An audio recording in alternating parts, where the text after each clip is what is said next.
My name is Angela Mihai. I'm a professor of applied mathematics at Cardiff University. My main research interest is in the mathematics of soft materials. I'm also the primary organizer of the research program Uncertainty Quantification and Stochastic Modeling of Materials here at the Newton Institute in Cambridge. My co-organizers are Johan Gimino from Duke University, whose expertise lies in the uncertainty quantification mechanics of materials, and Alain Gorielli from the University of Oxford, who's best known for his pioneering contribution to the mathematical modeling of biological growth. So our program brings together international experts and early career researchers from the UK and around the world, working in the areas of uncertainty quantification and stochastic methodologies on the one hand, and mathematics of materials, in particular biological materials and soft matter on the other hand. Stochastic modeling is important to be incorporated in the mathematical modeling of materials because traditionally these have been modeled using deterministic approaches where model parameters are single-valued constants and quantities of interest such as critical stresses and strains are scalar-valued functions of these parameters.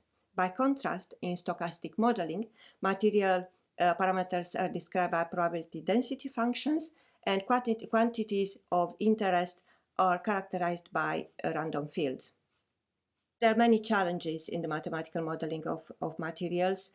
Traditionally, one of the biggest challenges is to create universal theories that can capture the properties of whole classes of materials.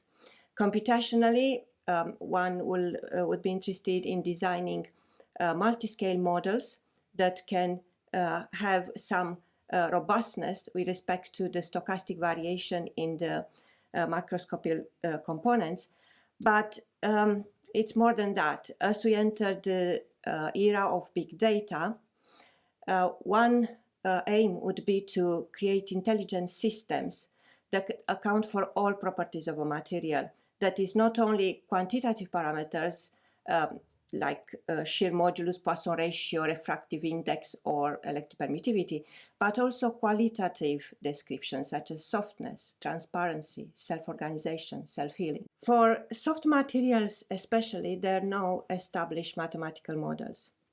There are classes of popular models that people have been used to work with either analytically or computationally.